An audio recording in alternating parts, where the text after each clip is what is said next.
نورة 47 سنة.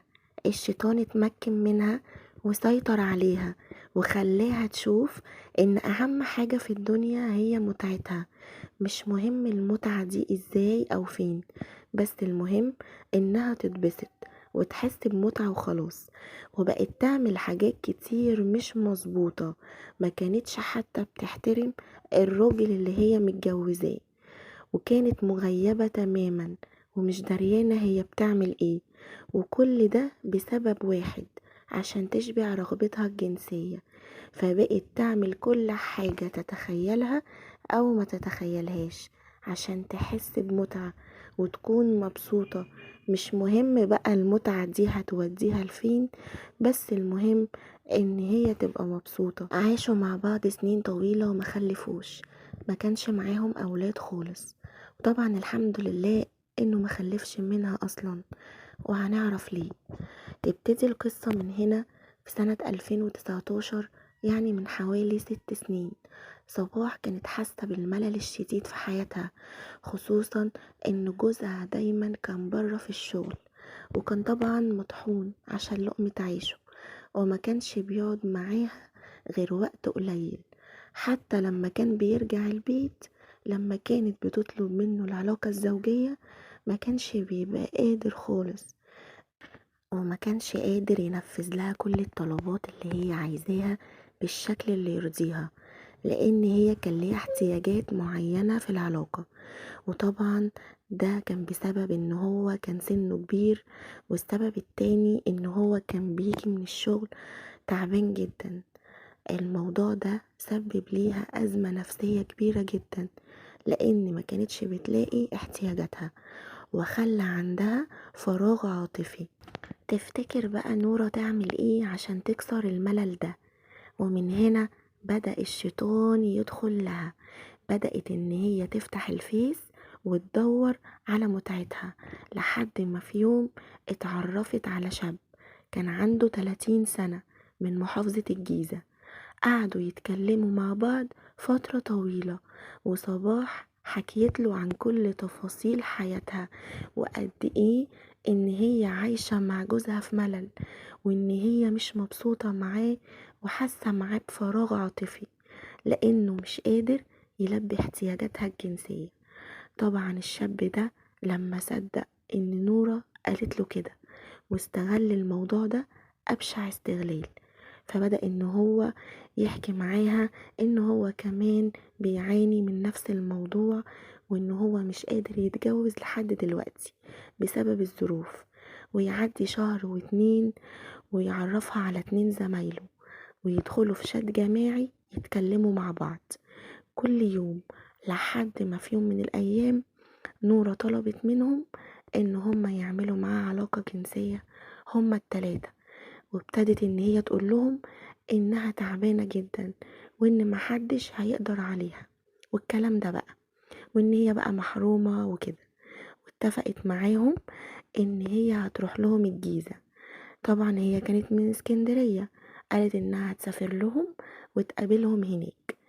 طبعا ال3 شباب اتبسطوا جدا ان هي هتقابلهم، واستنت جوزها يسافر. كان رايح يجيب بضاعة، وحضرت شنطتها وظبطت طبعا نفسها. راحت ركبت القطر، واول ما وصلت لقيت ال3 شباب دول واقفين مستنيينها، وخدوها المحطة، وراحوا دخلوا محل كبير فيه مشاوي، اشتروا اكل كتير جدا. وبعد كده طلعوا على محل خمور، جابوا من عنده كل حاجة هيحتاجوا ان هما يشربوها، لزوم السهرة بقى وكده. وبعد كده خدوها وطلعوا على الشقة. اول ما وصلوا، نورة دخلت غيرت هدومها الاول، وطبعا اخدت دش. واول ما طلعت لقيتهم قاعدين ومحضر لها القعدة، وان هما بقى قعدوا يشربوا كتير ويرقصوا ويسكروا ويعملوا كل حاجة هما عايزينها. وفجأة وفي عز ما هما مبسوطين، يقوم واحد من ال3 شباب دول يشيلها ويدخل بيها على أوضة النوم.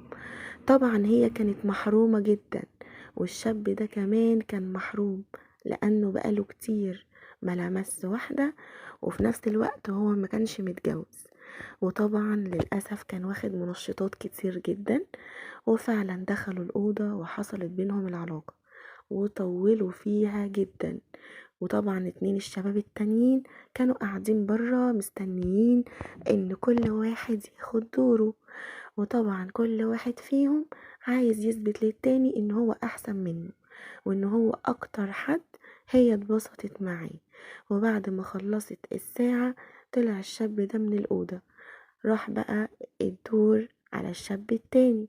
بس هي راحت قامت ودخلت الحمام واخدت دش وغيرت هدومها، وجه بقى الدور على الشاب التاني. هما مرضيوش يدخلوا هما التلاتة مع بعض، هما كانوا حابين ان كل واحد ياخد دوره لوحده.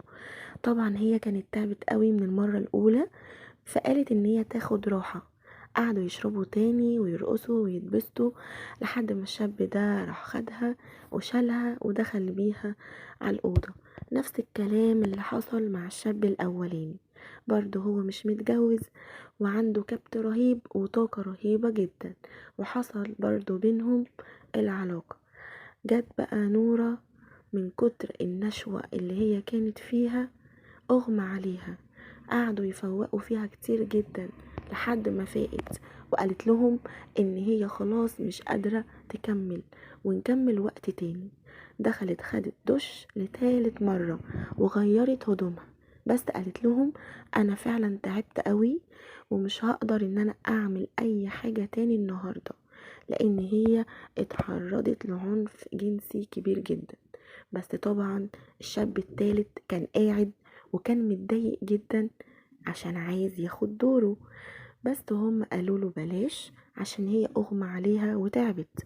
بس الشاب ده طبعا رفض وشهوته كانت اعلى من اي توقعات، وقال لهم انا ماليش دعوة، زي ما انتوا خدتوا دوركم انا كمان لازم اخد دور. قام شايلها وقعدت تقول له لأ، وقعدت تصوت وتصرخ وانا تعبانة ومش قادرة. بس طبعا هو ما كانش ليه دعوة بالكلام ده، ده كان واحد سكران ومغيب ومش شايف حاجة قدامه. كل اللي شغله ان هو عايز يقضي معاها وقت زي صحابه وان هو ياخد دوره. قام واخدها بالعافية ودخل الأوضة.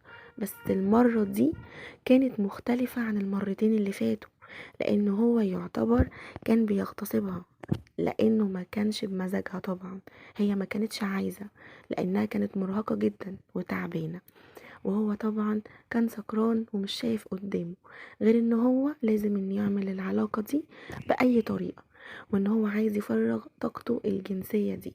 مارس معاها العلاقة بعنف شديد جدا، والموضوع عند نورة اتقلب من اللذة لألم جسدي ونفسي رهيب جدا، ما كانتش قادرة تتحمله. ولما طلبت منه ان هو يوقف العلاقة وكفاية كده وقعدت تصرخ، فجأة ابتدت ان هي تطلع من بقها رغاوي وريم ابيض، ومرة واحدة قطعت النفس. طبعا الشاب ده لما شافها كده ولقاها ما بقتش تتكلم ولا تنطق، وقف بسرعة اللي كان بيعمله وحاول ان هو يفوقها، بس للأسف كانت ماتت. قام طلع من الأوضة بسرعة يجري وقال لصحابه الحقوني، دي ما بقتش ولا بتقاوم ولا بتتكلم ولا بتصوت ولا بتتحرك من مكانها، انا خايف احسن تكون ماتت. جريوا بسرعة عليها وقعدوا يرشوا عليها مية على امل ان هي ممكن يبقى مغمي عليها زي المرة اللي فاتت، بس طبعا ما كانتش بتفوق ولا بترد. ومن هنا اتأكدوا ان هي فعلا ماتت. قعدوا بقى يشتموا زميلهم ده ويزعقوا معاه ويتخانقوا ويقولوا له احنا قلنا لك بلاش، هي كانت تعبانة، انت ليه ما بتسمعش الكلام؟ وطبعا قعدوا بقى يفكروا هيعملوا ايه في المصيبة اللي وقعوا نفسهم فيها، وازاي ان هم هيتخلصوا من الجثة دي. راحوا اول حاجة عملوها لبسوها هدومها واخدوا منها الموبايل وبطاقتها وكل حاجة معاها تثبت ان هي مين عشان محدش يتعرف عليها، وراحوا لفينها في ملاية وخدوها في منطقة زراعية بعيدة عن المكان اللي كانوا فيه علشان خاطر محدش يعرف عنهم حاجة. وكانوا فاكرين ان هما بالطريقة دي هيبعدوا عنهم أي شبهة. بس تاني يوم الصبح ومع خروج الناس لأشغالها اتفاجئ عامل النظافة وهو بينظف المنطقة إن في ملاية مرمية في مكان بعيد، وكان شاكك إن هي فيها حاجة. وأول ما قرب وفتحها لقى فيها جثة نورة.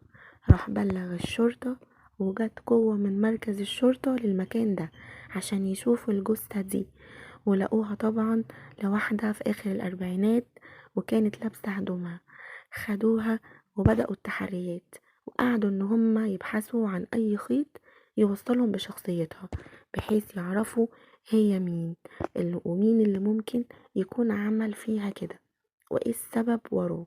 وطبعا بعد تحريات كتير جدا عرفوا يوصلوا لحد من اهل المنطقة، وقالوا ان في 3 شباب هي ركبت معاهم العربية. قعدوا الشرطة يشوفوا الكاميرات ويبحثوا ويدوروا ويدققوا في الملامح لحد ما وصلوا لواحد من ال3 دول. وأول ما جابوه قعدوا يواجهوه بالموضوع. طبعا هو أنكر في الأول، بس لما ضغطوا عليه وضربوه انهار واعترف بكل حاجة، واعترف ان هي اللي جات لهم مخصوص من اسكندرية، وان هي كمان اللي طلبت منهم يعملوا معاها كده، وان هي ماتت من كتر اللذة الجنسية، لكن محدش فينا كان قاصد يموتها. طبعا النيابة وصلت لجوزها وطلبوا منه يجوا يستلم جثتها، واتحكم على كل واحد منهم ب10 سنين، واتقفلت القضية. قفلت القضية وطبعا ماتت نورة بسوء خاتمة. ومن هنا لازم نعرف اننا منسلمش نفسنا لباب الشيطان، لان الشيطان بيهيأ لنا حاجات ممكن انت تفتكرها ان هي عادية وهتخليك مبسوط، بس لما رجلك بتيجي كل حاجة بتختلف في لحظة. فلازم ناخد بالنا من كل حاجة احنا بنعملها. ربنا يحفظنا جميعا ويبعد عننا كل شر. لو وصلت لحد هنا ما تنساش اللايك والشير والسبسكرايب. مع السلامة.